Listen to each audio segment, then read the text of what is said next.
listening to Radio Free Asia. The following program is in Khmer.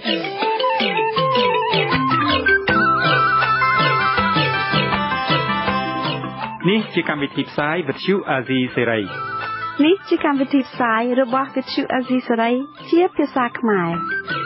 វិទ្យុអាស៊ីសេរីសូមស្វាគមន៍លោកអ្នកនាងទាំងអស់ពីរដ្ឋធានី Washington នៃសហរដ្ឋអាមេរិកចានាងខ្ញុំខែសុណងសូមជម្រាបសួរលោកអ្នកនាងប្រិយមិត្តអ្នកស្ដាប់វិទ្យុអាស៊ីសេរីជាទីមេត្រីខ្ញុំបាទយាសុជីមេតាក៏សូមជម្រាបសួរលោកអ្នកនាងអ្នកស្ដាប់ជាទីគោរពរាប់អានចាយើងខ្ញុំសូមជូនកម្មវិធីផ្សាយសម្រាប់យប់ថ្ងៃសៅរ៍9កើតខែចែកឆ្នាំមមីឆស័កពុទ្ធសករាជ2558ដែលត្រូវនឹងថ្ងៃទី28ខែមីនាគ្រិស្តសករាជ2015បាទជាដំបូងនេះសូមអញ្ជើញលោកអ្នកនាងស្ដាប់ព័ត៌មានប្រចាំថ្ងៃ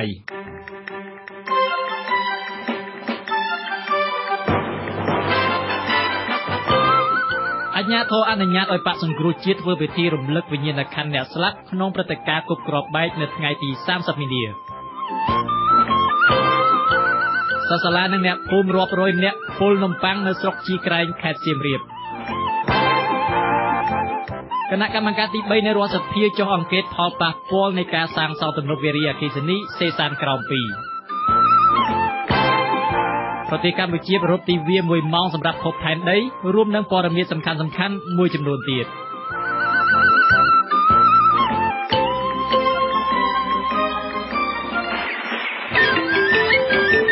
បាទជាបន្តទៅទៀតនេះសូមអញ្ជើញលោកនាងស្ដាប់ព័ត៌មានពិស្ដាលោកនាងស្ដាប់ជាទីមេត្រីលោកនាយករដ្ឋមន្ត្រីហ៊ុនសែនដឹកនាំមន្ត្រីជាន់ខ្ពស់ខ្មែរចូលរួមធ្វើពិធីបូជាសពលោកលីខ្វាន់យូអតីតនាយករដ្ឋមន្ត្រីនិងជាស្ថាបនិកប្រទេសសិង្ហបុរីទីភ្នាក់ងារសារព័ត៌មានកម្ពុជាបានរាយការណ៍ថាលោកនាយករដ្ឋមន្ត្រីបានទៅដល់ប្រទេសសិង្ហបុរីកាលពីម៉ោង 7:11 ព្រឹកថ្ងៃទី28ខែមីនានេះដើម្បីចូលរួមគោរពវិញ្ញាណក្ខន្ធសពនិងពិធីបូជាសពលោកលីខ្វាន់យូដែលនឹងប្រព្រឹត្តឡើងនៅរសៀលថ្ងៃទី29ខែមីនា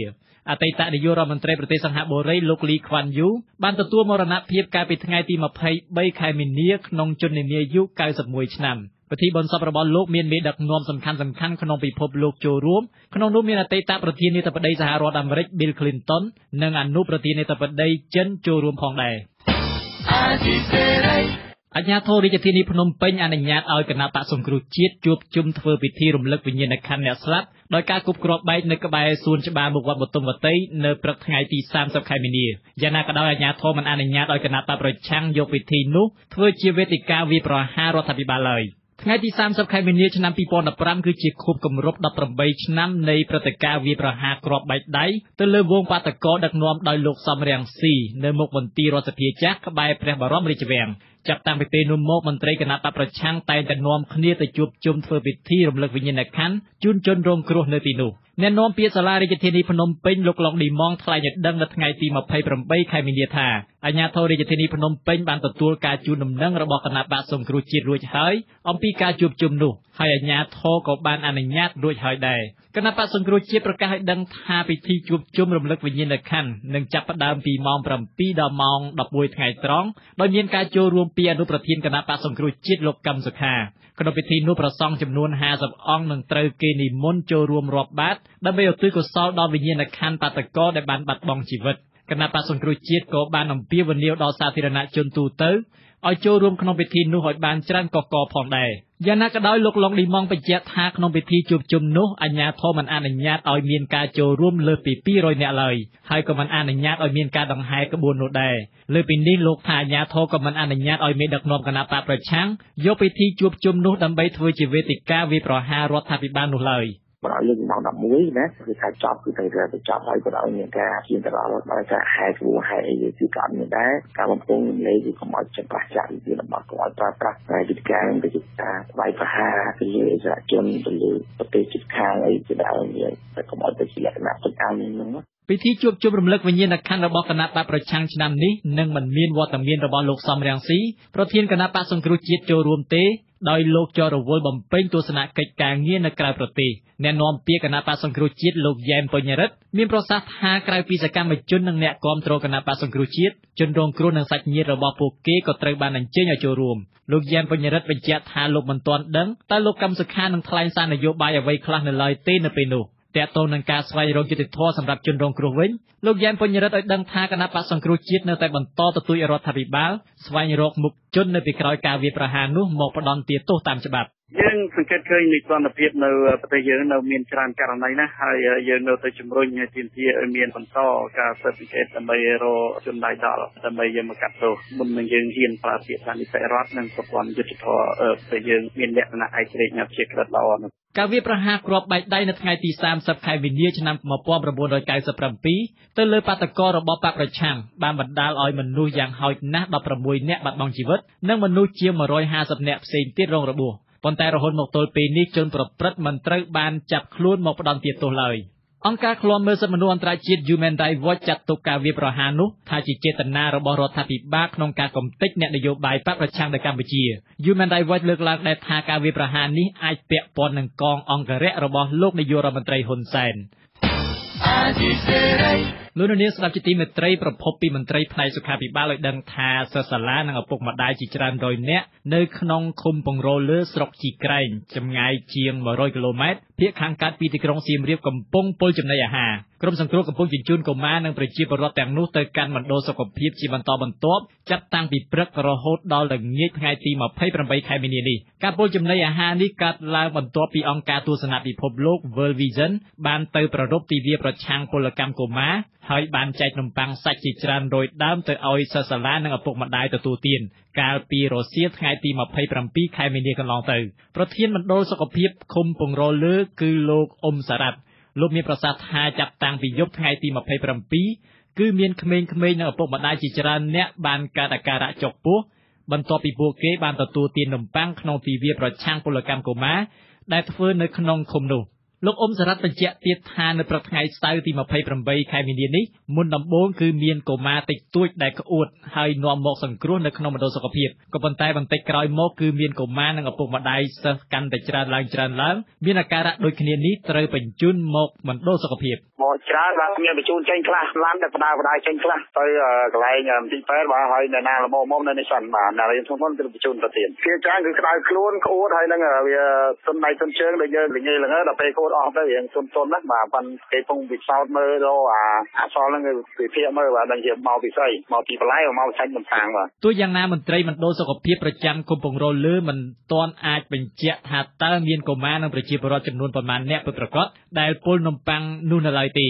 ចំណែកប្រធានមន្ត្រីសុខាភិបាលខេត្តសៀមរាបលោកវេជ្ជបណ្ឌិតគ្រោះសារ៉ាត់ក៏បដិសេធមិនធ្វើការអធិប្បាយនៅឡើយដោយលោកប្រាប់ថាកំពុងមមាញឹកខ្លាំងក្នុងការជួយសង្គ្រោះព័ត៌មានពីអាជ្ញាធរមូលដ្ឋានទីនោះឲ្យដឹងថាកាលពីរសៀលថ្ងៃទី27ខែមីនាកន្លងទៅ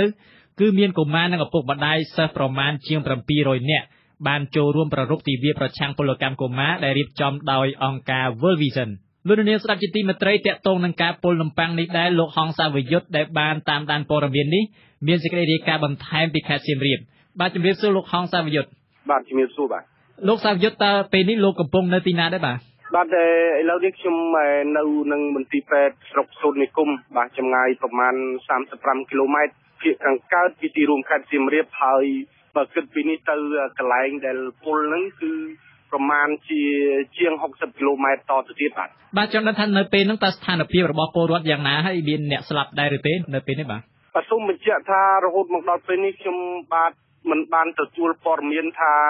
ទាន់មានប្រជាពលរដ្ឋឬក៏កុមារណាមួយស្លាប់នៅឡើយទេដោយសារតែជាតិពុលនោះក៏ប៉ុន្តែតាមព័ត៌មានចុងក្រោយនៅវេលាម៉ោង 5:50 នាទីល្ងាចនេះគឺនៅតែមានអ្នកពុលជាបន្តបន្ទាប់បាទហើយរហូតមកដល់ពេលនេះគឺមានប្រជាពលរដ្ឋនិងក្មេងៗប្រមាណជា750នាក់ហើយកំពុងតែបន្តោងសេរ៉ូមនៅតាមមន្ទីរពេទ្យជាច្រើនចាប់តាំងតែពីកន្លែងពុលគឺមណ្ឌលសុខភាពឃុំបន្រលើ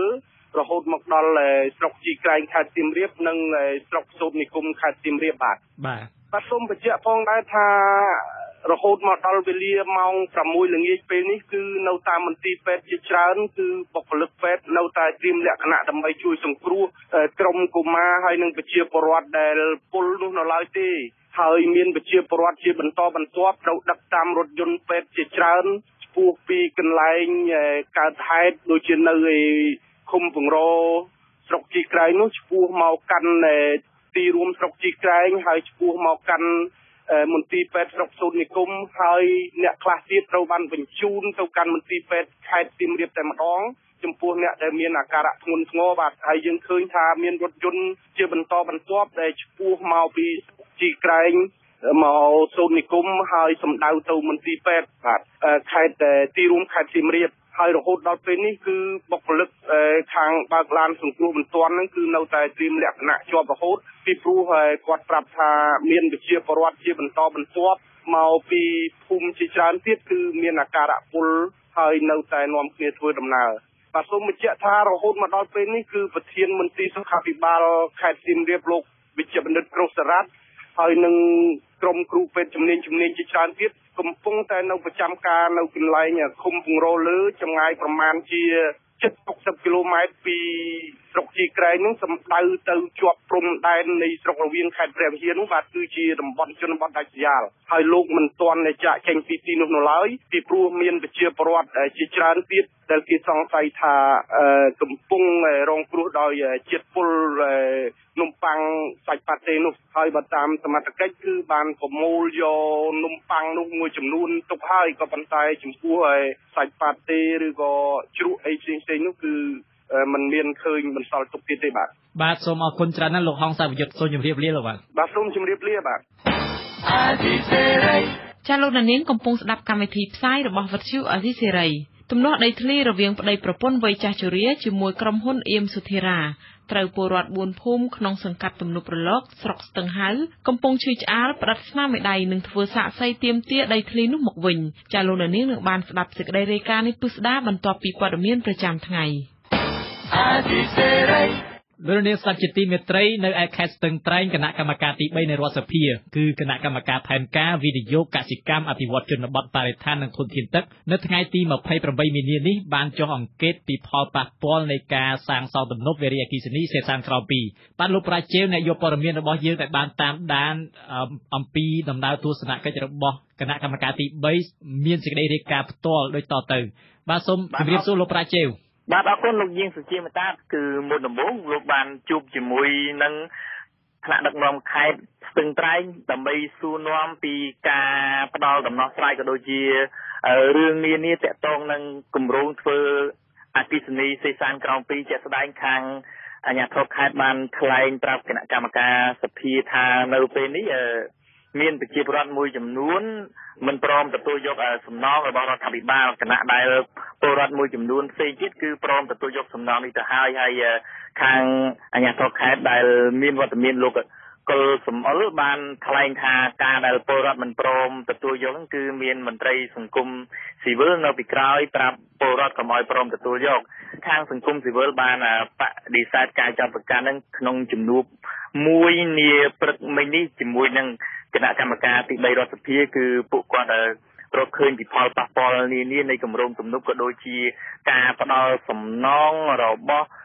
រដ្ឋាភិបាលកម្ពុជាមកលើប្រជាពលរដ្ឋប៉ះពាល់ហ្នឹងគឺមិនសមស្របទៅនឹងអ្វីដែលគាត់បាត់បង់បន្ទាប់ពីរឿងនេះគឺខាងភាគីក្រុមហ៊ុនបានអនុញ្ញាតឲ្យគណៈកម្មការទី3រដ្ឋសភាចូលទៅទស្សនកិច្ចនៅក្នុងការដ្ឋាននៃការធ្វើទំនប់វារីអគ្គិសនីសេសានក្រោម2នេះហើយលោកពលហំថ្លែងប្រាប់ក្រុមអ្នកកសែតថានៅពេលនេះគឺការដ្ឋានសាងសង់កំពុងតែធ្វើដំណើរការរបស់ខ្លួនជាបណ្ដាហើយតពីចេញពីការដ្ឋានរបស់ក្រុមហ៊ុនទំនប់សេសានក្រោម2លោកពលហំបានមកជួបក្រុមប្រជាពលរដ្ឋនៅឯឃុំស្រែកោស្រុកសេសានប្រជាពលរដ្ឋទាំងនោះមានប្រមាណជា200នាក់ដែលភាគច្រើនគឺជាជនជាតិដើមភាគតិចភ្នងឡាវនិងត្រូវពលរដ្ឋមួយចំនួនគឺប្រឆាំងដាច់ខាតការសាងសង់ទំនប់សេសានក្រោម2ដោយលោកលើកឡើងថាទំនប់នេះនឹងធ្វើឲ្យពួកគាត់បាត់បង់មុខរបរលិចលង់ភ្នូរដូនតាហើយអ្វីដែលសំខាន់ទីតាំងនេះគឺជាកន្លែងសុខដុមរមនាពួកគាត់រស់នៅជាច្រើនចំនួនមកហើយរីឯមួយក្រុមទៀតហាក់បីដូចជាមានការយោគយល់ច្រើនចំពោះការអភិវឌ្ឍរបស់រដ្ឋាភិបាលដោយលោកលើកឡើងថាមិនប្រឆាំងការអភិវឌ្ឍទេពួកគាត់ទាមទារថាមានក្រុមការងារឯករាជ្យមួយមានមន្ត្រីរដ្ឋាភិបាលសង្គមស៊ីវិលចុះមកសិក្សាវិតម្លៃជាក់ស្ដែងពីផលប៉ះពាល់របស់ពួកគាត់ហើយនឹងផ្ដល់សំណង ទៅតាមអ្វីដែលពួកគាត់បាត់បង់បាទជាប្រឈមនឹងបញ្ហាហ្នឹងថាខាងគណៈកម្មការទី3ហ្នឹងគាត់នឹងធ្វើអ្វីបន្តទៀតដើម្បីដោះស្រាយបញ្ហាពាក់ទងនឹងរឿងទំនប់សេសានហ្នឹងបាទលោកពលហំក្នុងនាមជាតំណាងរាស្ត្រនិងជាប្រធានគណៈកម្មការសភាដែលមិនហ៊ានសន្យាថាអ្វីដែលពលរដ្ឋស្នើសុំហ្នឹងទទួលបានតាមអ្វីដែលគាត់ចង់បានទេព្រោះខាងសភាបានត្រឹមអង្កេតហើយបញ្ជូនរបាយការណ៍នេះយកទៅជូនប្រធានរដ្ឋសភាដើម្បីផ្ញើរបាយការណ៍នេះទៅរដ្ឋាភិបាលធ្វើការពិចារណាថ្លឹងថ្លែងឡើងវិញបាទខ្ញុំសូមបន្ថែមបន្តិចក្រុមអ្នកព័ត៌មានមួយក្រុមក្នុងនោះក៏រួមមានខ្ញុំដែរបានទៅដល់ជិតការដ្ឋានហ្នឹងមិនទៅដល់ទីតាំងតែម្ដងទេគឺមើលពីចម្ងាយទៅឃើញគឺនៅពេលនេះការដ្ឋានសាងសង់ទំនប់វារីអគ្គិសនីសេសានក្រោម2នេះចេញរូបរាងច្រើនមែនតើតាមមើលបាន%លោកបាទគឺយើងបានប្រមាណថាបិទផ្លូវទឹកហ្នឹង 70% ហើយទុកដល់កន្លែងទឹកហូរចេញហ្នឹងតែ 30% ការសម្អាតបាតអាងនេះក៏ជាប្រធានបទប្រសើរដែរដោយសារគណៈកម្មការទី3រដ្ឋសភាគាត់ទទួលព័ត៌មានថាគឺមានឈ្មួញខលខូចយកឈើប្រណិតនានាយកមកដាក់នៅទីនោះដើម្បីនាំចេញព្រោះថាឈើដែលនាំចេញពីបាតអាងហ្នឹងគឺរដ្ឋមិន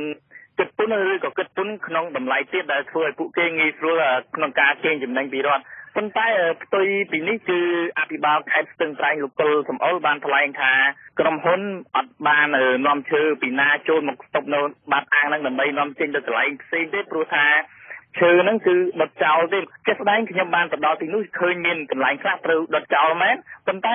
ទន្ទឹមនឹងនោះក៏ឃើញមានកន្លែងខ្លះទៀតប្រមូលឈើប៉និតមានអារួចជាស្រេចហ្នឹងទុកម្ដុំបាទអរគុណច្រើនលោកប្រាជ័យបាទអរគុណជំរាបលាបាទនៅសាកលវិទ្យាល័យភូមិន្ទភ្នំពេញនារាជធានីភ្នំពេញនៅយប់ថ្ងៃទី28មីនានេះអង្គការមូលនិធិសកលសម្រាប់ធនធានធម្មជាតិមន្ត្រីស្ថានទូតអាមេរិកនិងមន្ត្រីក្រសួងបរិស្ថានបានប្រារព្ធទិវា1ម៉ោងសម្រាប់ភពផែនដីលើកទី3ទិវានេះមានបំណងជំរុញឲ្យពលរដ្ឋនៅជុំវិញពិភពលោកម្ចាស់អគារជំនួញធំៗនិងម្ចាស់ស្ថាប័ននានាផ្ដាច់ចរន្តអគ្គិសនី1ម៉ោងដើម្បីទប់ស្កាត់ការប្រែប្រួលអាកាសធាតុបានលោករ៉ាន់សំណាងអ្នកយកព័ត៌មានរបស់យើងដែលកំពុងស្ថិតនៅទីធ្លាបាល់ទាត់ក្នុងសាកលវិទ្យាល័យភូមិន្ទភ្នំពេញមានសេចក្តីរាយការណ៍ផ្ទាល់ពីទីនោះជម្រាបសួរលោករ៉ាន់សំណាងបាទជំរាបសួរលោកយើងពេញតាបាទលោករ៉ាន់សំណាងជួយរៀបរាប់បន្តិចមកថាតើការជួបជុំប្រពៃពិធីនៅរាត្រីនេះគេធ្វើសកម្មភាពអ្វីខ្លះបាទនៅក្នុងទិវា1ម៉ោងសម្រាប់ភពផែនដីនេះគឺឃើញថាមានយុវជនច្រើនណាស់ជាច្រើនជានិស្សិតហ្នឹងបានចូលរួមក្នុងទិវា1ម៉ោងសម្រាប់ភពផែនដីនេះឃើញថាទិវានេះពិតជាមានសារៈសំខាន់ណាស់សម្រាប់ភពផែនដីយើងពីព្រោះថាព្រឹត្តិការណ៍1ម៉ោងសម្រាប់ភពផែនដីនេះគឺជាចលនាឬក៏ជាចលនាមួយដ៏មានសារៈសំខាន់សម្រាប់បរិស្ថាននៅក្នុងពិភពលោកនេះហើយជាគោលដៅមួយដើម្បីរួមចំណែកទប់ស្កាត់បំរែបំរួលអាកាសធាតុផងនៅក្នុងកម្មវិធីនេះយើងឃើញថាប្រធានអង្គការមូលនិធិសកលសម្រាប់ធនធានធម្មជាតិ WWF ហ្នឹងលោកចិត្តសម្អាតហ្នឹងបានថ្លែងសារទៅកាន់យុវជនហ្នឹងឲ្យមានការចូលរួមទប់ស្កាត់ទៅនឹងការបំរែបំរួលអាកាសធាតុនៅលើភពផែនដីយ៉ាងនេះចំណែកឯលោកស៊ូសុវត្ថិដែលជាអនុរដ្ឋលេខាធិការក្រសួងមហាផ្ទៃហ្នឹងក៏បានផ្ញើសារស្ដីគ្នាដែរប៉ុន្តែលោកបានបញ្ជាក់បន្តិចទៅនឹងការបិទភ្លើង1ម៉ោងនៅថ្ងៃទី28ខែមីនាថាការបិទភ្លើងនោះគឺគ្រាន់តែបិទភ្លើងទៅនឹងជាកន្លែងណាដែលមិនទៅសំខាន់ទេដែលមិនត្រូវឬក៏ដែលមិនចាំបាច់ត្រូវប្រើភ្លើងនោះទេប៉ុន្តែចំពោះមន្ទីរពេទ្យឬក៏កន្លែងសំខាន់គួរណាស់តែមានការបន្តការប្រើប្រាស់អគ្គិសនីតទៀតបាទនេះជាសម្ដីរបស់លោកស៊ូសុវត្ថិទិវា1ម៉ោងសម្រាប់ភពផែនដីនេះគឺប្រពឡើងមិនមែននៅក្នុងប្រទេសកម្ពុជាតែមួយនោះទេគឺប្រពឡើងនៅក្នុងទីក្រុងប្រមាណជា 7,000 ទីក្រុងនៅក្នុងប្រទេសប្រមាណជា 162 ប្រទេសឯណោះហើយការប្រពៃទិវានេះគឺជាលើកទី9ហើយក្នុងពិភពលោកជាងនេះប៉ុន្តែសម្រាប់ប្រទេសកម្ពុជា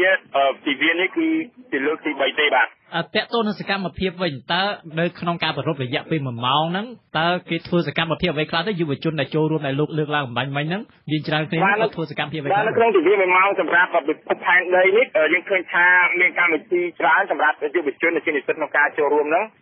ទីមួយមានកម្មវិធីរាំច្រៀងពីតារាល្បីហើយមានការសម្ដែងល្ខោនស្រមោលមានការចាក់វីដេអូឯកសារដែលទាក់ទងជាមួយនឹងផលប៉ះពាល់នៃការប្រែប្រួលអាកាសធាតុហើយនឹងមានការសួរសំណួរចម្លើយទៅនឹងប្រធានបទដែលយើងលើកឡើងខាងដើមហ្នឹងបាទដល់ខ្ញុំរ៉ាន់សំណាងវិទ្យុអាស៊ីសេរីធ្វើរាយការណ៍ពីសាកលវិទ្យាល័យភូមិន្ទភ្នំពេញបាទអាស៊ីសេរីបានលោកនាងទៅបានស្ដាប់ព័ត៌មានប្រចាំថ្ងៃរបស់វិទ្យុអាស៊ីសេរីដែលរៀបចំជូនដល់ខ្ញុំបាទយាវសុជីមេតាជាបន្តទៅទៀតនេះសូមអញ្ជើញលោកនាងរងចាំស្ដាប់សេចក្តីរាយការណ៍ផ្សេងៗទៀតនៃកម្មវិធីផ្សាយរបស់យើងនាពេលបន្តិចទៀតនេះ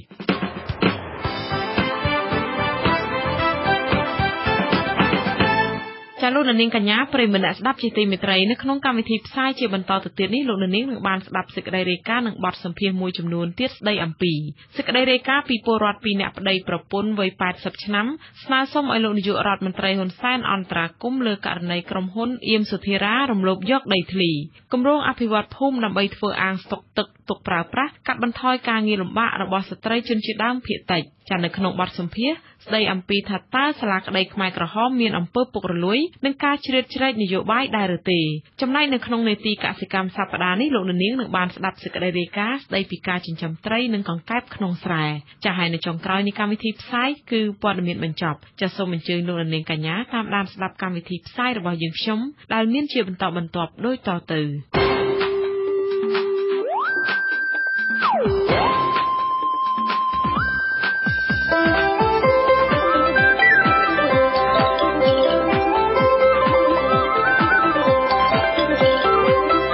សេចក្តីរាយការណ៍ពិស្ដា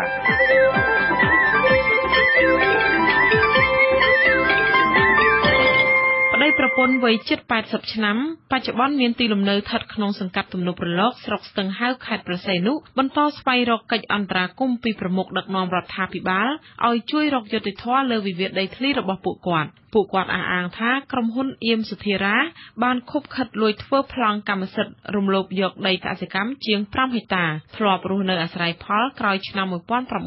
1989នៅឃុំកៅផុសរបស់ពួកគាត់តំណាងក្រុមហ៊ុនអៀមសុធារាដែលតែងតែឈ្នះក្តីនៅតុលាការគ្រប់ជាន់ថ្នាក់នាពេលកន្លងមកបដិសេធថាក្រុមហ៊ុនមិនបានរំលោភបំពានដីធ្លីកសិកម្មឬដីលំនៅឋានរបស់មនុស្សវ័យចំណាស់ទាំងពីរអ្នកប្តីប្រពន្ធដោយការចោទប្រកាន់នោះទេដោយអះអាងទៀតថាសកម្មភាពអភិវឌ្ឍរបស់ក្រុមហ៊ុននេះប្រកបដោយសុចរិតនៅលើដីមានប្លង់កម្មសិទ្ធិស្របច្បាប់ចាប់ពីខេត្តព្រះសីហនុលោកដែនអយុធ្យារាយការណ៍ប្រជាប្រដ្ឋ4ភូមិរស់នៅសង្កាត់ទំនប់រលកស្រុកស្ទឹងហាវបានត្រៀមផ្ដាច់ស្នាមមេដៃនិងធ្វើសាកសីជូនប្តីប្រពន្ធវ័យចាស់ឈ្មោះលោកតានាងខិននិងលោកយាយលៀងយីថាមនុស្សទាំងពីរពិតជាធ្លាប់រស់នៅនិងអាស្រ័យផលលើដីកសិកម្មមានទំហំជាង5ហិកតានៅឃុំកែវផុសក្រោយឆ្នាំ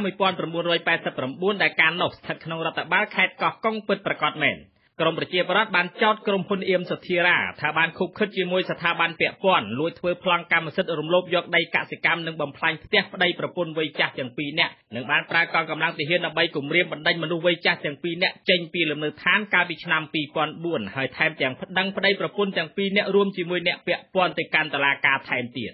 ក្នុងកាយវិការលើកដៃសំពះទាំងញ័រញាក់ដោយវ័យជរាលោកតានាងខិនស្នើសុំកិច្ចអន្តរាគមន៍ពីលោកនាយករដ្ឋមន្ត្រីហ៊ុនសែននិងភរិយាឲ្យជួយរកយុត្តិធម៌ដល់ពួកគាត់ដែលត្រូវក្រុមហ៊ុនអៀមសុធារារំលោភយកដីកសិកម្មជាង5ហិកតានៅតំបន់ពោធិ៍យីមៃប្រគល់ជូនពួកគាត់គ្រប់គ្រងវិញផ្ដល់បទសម្ភាសន៍ដល់វិទ្យុអាស៊ីសេរីក្រមខ្ទមប្រក់សង្កសីដល់តូចចង្អៀតដែលសង់នៅលើភក់ច្រំក្នុងសង្កាត់ទំនប់រលកស្រុកស្ទឹងហាវប្តីប្រពន្ធវ័យចាស់ទាំងពីរមានក្តីរំពឹងទៅលើដំណោះស្រាយរបស់ប្រមុខដឹកនាំនិងភរិយាថាអាចផ្ដល់យុត្តិធម៌ដល់ពួកគាត់មុនត្រូវអស់សង្ខារពីលោកនេះទៅយាយតាទាំងពីរនាក់បានអះអាងថាដីជាង5ហិកតារបស់ពួកគាត់ដែលបានកាន់កាប់រុករានតាំងពីឆ្នាំ1989ដល់ឆ្នាំ2004គឺមានដំណាំកសិកម្មឬដំណាំហូបផ្លែជាច្រើនប្រភេទក្នុងនោះមានដើមដូងរាប់រយដើមប៉ុន្តែនៅពេលត្រូវឈ្មួញឬក្រុមហ៊ុនអៀមសុធារាខុបខិតលួចធ្វើប្លង់រំលោភយកក៏ត្រូវគេកាប់បំផ្លាញភ័ស្តុតាងអស់គ្មានសល់និងបានដាំដើមឫស្សីជំនួសវិញមកដល់ពេលបច្ចុប្បន្នលោកតានាងខិនបានបន្តថាកាលពីសម័យរដ្ឋកម្ពុជាលោកបានផ្ដល់បន្លែផ្លែឈើឬត្រីសាច់ជូនកងទ័ពរដ្ឋាភិបាលដែលប្រចាំការនៅតំបន់នោះស្ទើរជារៀងរាល់ថ្ងៃជាពិសេសក៏ធ្លាប់ជាអ្នកផ្ដល់ដំណឹងពីវត្តមានកងទ័ពខ្មែរក្រហមនៅតំបន់នោះជូនកងទ័ពរដ្ឋាភិបាលនៅតំបន់ពោធិ៍យីមៃស្ថិតក្នុងភូមិកែវផុសដែលការនោះស្ថិតក្នុងដែនរដ្ឋបាលរបស់ខេត្តកោះកុងដើម្បីកម្ចាត់ខ្មាំងសត្រូវថែមទៀតហើយសម្ដេចលោកជួយអាណិតមេត្តាជួយខ្ញុំផងចំពោះខ្ញុំខំតស៊ូនៅចំពោះជាតិក៏ខ្លាំងដែររហូតមកដល់ខ្ញុំធ្វើចំការហ្នឹងបានផ្ដល់ឲ្យកងទ័ពយើងហ្នឹងហូបរាល់ខែរាល់ថ្ងៃទាក់ទិនបញ្ហានេះកាលពីថ្ងៃទី16ខែមីនាឆ្នាំ2015មានមនុស្សក្មេងចាស់ប្រមាណជិត100នាក់បានប្រមូលផ្ដុំគ្នានៅក្នុងបរិវេណសាលាស្រុកស្ទឹងហាវដើម្បីជួយធ្វើសាកសីជូនមនុស្សវ័យចាស់ទាំងពីរនាក់ប្តីប្រពន្ធដោយចោទថាក្រុមហ៊ុនអៀងសុធារាពិតជាបានប្រើកម្លាំងប្រដាប់អាវុធនិងប្រព័ន្ធតុលាការដើម្បីប្លន់យកដីពីមនុស្សវ័យចាស់ទាំងពីរនាក់ពិតមែនឆ្លើយតបបញ្ហានេះតំណាងក្រុមហ៊ុនអៀមសុធារាលោកសំជេកបានប្រាប់វិទ្យុអាស៊ីសេរីថាក្រុមហ៊ុននេះមិនបានរំលោភបំពានដីធ្លីកសិកម្មឬដីលំនៅឋានប្តីប្រពន្ធវ័យចាស់ទាំងពីរនាក់ដោយការចោទនោះទេ ហើយថាសកម្មភាពអភិវឌ្ឍរបស់ក្រុមហ៊ុននៅក្នុងមូលដ្ឋានភូមិកែវផុសឃុំកែវផុសស្រុកស្ទឹងហាវខេត្តព្រះសីហនុសប្តាហ៍ថ្ងៃនេះគឺដីធ្លីទាំងនោះមានម្ចាស់កម្មសិទ្ធិចំនួន10នាក់ហើយពួកគេមានប្លង់កម្មសិទ្ធិស្របច្បាប់លោកបដិសេធរាល់ការចោទដែលថាក្រុមហ៊ុនបានប្រើកម្លាំងប្រដាប់អាវុធទៅគំរាមរុះរើផ្ទះមនុស្សវ័យចាស់ទាំងពីររូបថាជារឿងមិនពិតទេផ្ទុយទៅវិញលោកថាមនុស្សវ័យចាស់ទាំងពីរនាក់និងគូកនមួយចំនួនទៅវិញទេទើបជាអ្នកបង្កឲ្យមានព្យុះភ្លៀងបង្ខូចកេរ្តិ៍ឈ្មោះក្រុមហ៊ុនលោកសំជ័យតំណាងក្រុមហ៊ុនអៀមសុធារាបានចាត់ទុកការលើកយកបញ្ហាដីធ្លីរបស់លោកតានលៀងខិននិងលោកយាយលៀងយីដែលក្រុមហ៊ុនបានឈ្នះក្តីជារហូតកន្លងមកហើយបានតើរើនៅពេលនេះថាអាចមានបុគ្គលផ្សេងនៅពីក្រោយការតវ៉ានេះបើសិនបើខ្ញុំឃើញថាដីនោះមានចំការមានផ្ទះតាយាយរួចទៅទិញវាស់យកនោះมันអាចធ្វើតកើតទេរឿងរ៉ាវចាប់តាំងពីថ្ងៃវាស់នោះមកម្ល៉េះមិនមែនរងចាំដល់2015នេះទេយ៉ាងនេះក្តីមេបញ្ជាការកងទ័ពនិងប្រជាពលរដ្ឋរស់នៅមូលដ្ឋានឃុំទំនប់រលកស្រុកស្ទឹងហាវបានចេញមុខជួយធ្វើសាកសីជូនប្តីប្រពន្ធវ័យចាស់ទាំងពីរនាក់នេះដែរសាកសីរស់បញ្ជាក់ថាដោយសារតែមនុស្សវ័យចាស់ទាំងពីរនាក់មិនមានលទ្ធភាពឬគ្មានថវិកាដើម្បីធ្វើប្លង់កម្មសិទ្ធិគ្រប់គ្រងដីធ្លីធ្លាប់កាន់កាប់តាំងពីឆ្នាំ1989មកក៏ត្រូវក្រុមហ៊ុនអៀមសុធារាខុបខិតលួចធ្វើប្លង់រំលោភយកនិងបណ្ដេញពីលំនៅឋានបរិវត្តបញ្ជាក់ថាទំនាស់ដីធ្លីនេះបានឈានដល់ក្រុមហ៊ុនអៀមសុធារាបានដាក់ពាក្យបណ្ដឹងប្តឹងមនុស្សវ័យចាស់ទាំងពីរនាក់ប្តីប្រពន្ធនិងអ្នកឈឺឆ្អាលមួយចំនួនទៅកាន់តុលាការដោយចោទពីបទធ្វើឲ្យខូចខាតទ្រព្យសម្បត្តិអ្នកដទៃហើយក្រុមហ៊ុនបានឈ្នះក្តីនៅតុលាការគ្រប់ជាន់ថ្នាក់រហូតព្រោះតុលាការសំអាងទៅលើក្រុមហ៊ុនមានប្លង់កម្មសិទ្ធិកាន់កាប់ដីធ្លីត្រឹមត្រូវមនុស្សវ័យជរាទាំងពីរអ្នកប្តីប្រពន្ធដែលបច្ចុប្បន្នប្រឹងត្រដកគ្រោះដោយធ្វើរបរនេសាទសមុទ្របានបង្ហាញអារម្មណ៍ក្តុកក្តួលកាលបើដីសង់លំនៅឋាននិងដីកសិកម្មធ្លាប់ដាំដំណាំឬបន្លែជួយផ្គត់ផ្គង់កងទ័ពរដ្ឋាភិបាលកាលពីសម័យរដ្ឋកម្ពុជាធ្វើជាអាហារដើម្បីរួមចំណែកកម្ចាត់ខ្មាំងសត្រូវនោះប៉ុន្តែនៅពេលស្រុកមានសន្តិភាពបែរជាដីកសិកម្មពួកគាត់ត្រូវឈ្មួញឬក្រុមហ៊ុនខុបខិតលួចធ្វើប្លង់រំលោភយកទាំងអយុត្តិធម៌បំផុតត្រង់ចំណុចនេះលោកទឹមយុនបច្ចុប្បន្នជានាយរងសេនាធិការតំបន់ប្រតិបត្តិការសឹករងខេត្តព្រះសីហនុនិងជាអតីតមេបញ្ជាការយោធាខណ្ឌស្ទឹងហាវអះអាងថាដីបង្កបង្កើនផលរបស់លោកតានលៀងខិននិងលោកយាយលៀងយីទាំងពីរអ្នកប្តីប្រពន្ធរូបគាត់ជាអ្នកអនុញ្ញាតឲ្យកាប់រុករានធ្វើចំការនិងសង់ផ្ទះនៅតំបន់ពោយីមីកាលពីឆ្នាំ1989លោកថាការរំលោភដីលំនៅឋាននិងដីចំការប្តីប្រពន្ធវ័យចាស់ទាំងពីរអ្នកថាជារឿងអយុត្តិធម៌បំផុតមេតបរូបនេះបានអះអាងថាមនុស្សវ័យចាស់ទាំងពីរអ្នកប្តីប្រពន្ធពិតជាធ្លាប់បានផ្ដល់បន្លែត្រីសាច់នៅជាអ្នកស៊ើបការផ្ដល់ព័ត៌មានពីវត្តមានកងទ័ពខ្មែរក្រហមដែលឆ្លងកាត់តំបន់ពោយីមីនៅភូមិកែវផុសជូនកងកម្លាំងកងទ័ពរបស់លោកដែលប្រចាំការនៅសមរភូមិជួរមុខក្នុងសម័យរដ្ឋកម្ពុជាពិតមែន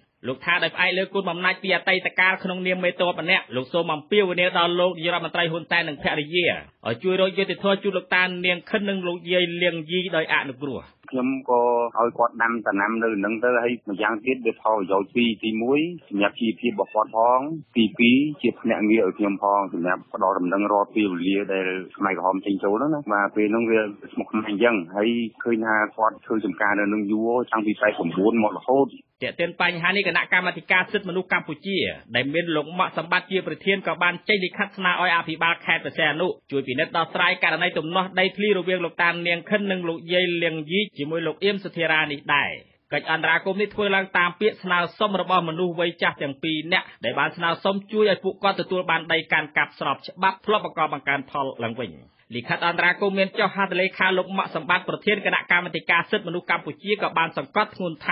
ទំនាស់ដីធ្លីនេះស្ថាប័នខ្លួនធ្លាប់បានចាត់មន្ត្រីចុះស៊ើបអង្កេតចំនួន2លើករួចមកហើយរកឃើញថាករណីនេះស្ថិតក្នុងសមត្ថកិច្ចរបស់ថ្នាក់ដឹកនាំខេត្តព្រះសីហនុត្រូវដោះស្រាយប៉ុន្តែរហូតមកដល់ពេលនេះពុំទាន់មានការជួយពិនិត្យដោះស្រាយជូនលោកយាយលោកតាទាំងពីរអ្នកប្តីប្រពន្ធនៅឡើយទេឆ្លើយតបបញ្ហានេះលោកឈិតសខុនកាលពីថ្ងៃទី24ខែមីនាបញ្ជាក់ថានឹងពិនិត្យលើករណីទំនាស់ដីធ្លីដែលគណៈកម្មាធិការសិទ្ធិមនុស្សកម្ពុជាស្នើឡើងពេលនេះប៉ុន្តែលោកមិនទាន់បញ្ជាក់ពីកាលបរិច្ឆេទអញ្ជើញភាគីពាក់ព័ន្ធមកពិភាក្សាគ្នាដើម្បីរកដំណោះស្រាយនៅឡើយទេបញ្ហានេះដែរលោកអេងឆៃអៀងប្រធានគណៈកម្មការសិទ្ធិមនុស្សទទួលពាក្យបណ្ដឹងអង្កេតនិងទំនាក់ទំនងសភាព្រឹទ្ធសភាឬហៅកាត់ថាគណៈកម្មការទី1នៅក្នុងបេសកកម្មដឹកនាំប្រតិភូចុះមកខេត្តព្រះសីហនុបានបញ្ជាក់ថានឹងពិនិត្យឲ្យប្រកាសថាប្លង់កម្មសិទ្ធិដែលក្រុមហ៊ុនមានគឺទទួលបានដោយសុចរិតត្រឹមត្រូវឬមួយក៏ជាការខុបខិតជាមួយស្ថាប័នពាក់ព័ន្ធយើងមើលទៅវាដូចអយុត្តិធម៌គាត់ជាអ្នកដែលគ្រប់គ្រងកាត់កាប់ដីនឹងបើនិយាយតាមសាវតាហ្នឹងគឺវាយូរឆ្នាំហើយស្រាប់តែដល់ប្លង់ក៏មានអ្នកផ្សេងទៅវិញតែទិនបញ្ បញ្ហានេះកាលពីថ្ងៃទី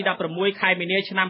2015អាជ្ញាធរស្រុកស្ទឹងហាវធ្លាប់បានបើកកិច្ចប្រជុំសម្របសម្រួលជាមួយលោកតានាងខិននិងលោកយាយលៀងយីជាមួយតំណាងក្រុមហ៊ុនអៀមសុធារាដឹកនាំដោយអ្នកស្រីឈុនដារីអភិបាលរងស្រុកស្ទឹងហាវម្ដងរួចមកហើយប៉ុន្តែមិនទទួលបានលទ្ធផលទេដោយក្រុមហ៊ុនសម្អាងថាកាន់កាប់ដីនេះស្របច្បាប់តំណាងក្រុមហ៊ុនអៀមសុធារាលោកប៊ុនថនបានអះអាងថាក្រុមហ៊ុនខ្លួនមានប្លង់កម្មសិទ្ធិត្រឹមត្រូវដើម្បីកាន់កាប់ផ្ទៃដីចំនួន38ហិកតានៅឃុំកែផុសស្រុកស្ទឹងហាវខេត្តព្រះសីហនុដោយមិនបានរំលោភបំពានឬគំរាមប្លន់យកដីពលរដ្ឋណាម្នាក់ទេយ៉ាងនេះក្តីលោកតានាងខិននិងលោកយាយលៀងយីនឹងសាកសីរស់នៅសង្កាត់ទំនប់រលកស្រុកស្ទឹងហាវបានស្នើឲ្យមន្ត្រីជំនាញស្រុកស្ទឹងហាវខេត្តព្រះសីហនុឲ្យបញ្ជូនមន្ត្រីចុះវាស់ទំហំផ្ទៃដីរបស់ក្រុមហ៊ុនអៀមសុធារាជាថ្មីដើម្បីឲ្យប្រកាសថាក្រុមហ៊ុននេះមានផ្ទៃដីពិតប្រាកដចំនួនប៉ុន្មានហិកតានៅតំបន់ពោធិ៍យាមីដែលយុទ្ធជាវិទ្យុអាស៊ីសេរីខេត្តព្រះសីហនុ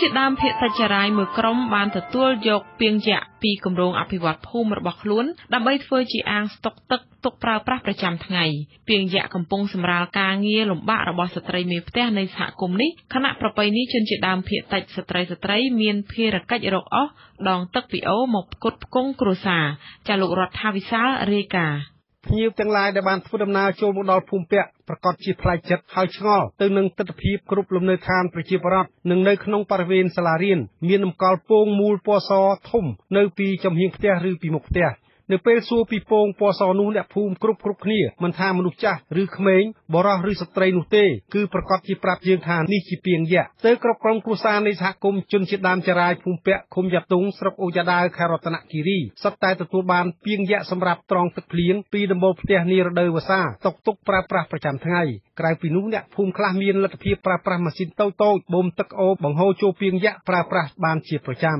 ពាងយក្សមានចំណុះ 4000 លីត្រមានរាងមូលដូចបាល់ធ្វើពីស៊ីម៉ង់តម្កល់លើជើងទម្រធ្វើពីស៊ីម៉ង់ដូចគ្នាពាងនេះផ្ដល់មូលនិធិនិងផលិតដោយក្រុមហ៊ុនអង្គរ Gold ដែលជាផ្នែកមួយរបស់គម្រោងអភិវឌ្ឍសហគមន៍នៃផែនការវិនិយោគអាជីវកម្មរ៉ែមាសរបស់ក្រុមហ៊ុននៅមូលដ្ឋាននេះនារីវ័យជំទង់អាយុ17ឆ្នាំជនជាតិចារាយភូមិពាក់ឈ្មោះសេវមានរៀបរាប់ថាពាងយក្សបានផ្លាស់ប្ដូរបន្ទុករបស់ស្ត្រីក្នុងភូមិដែលមានភារកិច្ចស្ពាយកាផាផ្ទុកដោយឃ្លោកសម្រាប់ច្រកទឹកពីក្នុងអូឬពីច្រប់ដើម្បីយកទឹកមកផ្គត់ផ្គង់ការប្រើប្រាស់ប្រចាំថ្ងៃក្នុងក្រុមគ្រួសារនាងសម្ដែងទឹកមុខរីករាយហើយអះអាងថាបន្ទុកទៅរកទឹករបស់ស្ត្រីក្នុងភូមិនេះត្រូវកាត់បន្ថយបាន 50% ប្រៀបធៀបមិនទាន់មានពាងយក្សពីមុនទៅដងទឹកអូឆ្ងាយណាខែ1គីឡូយើងស្ទាប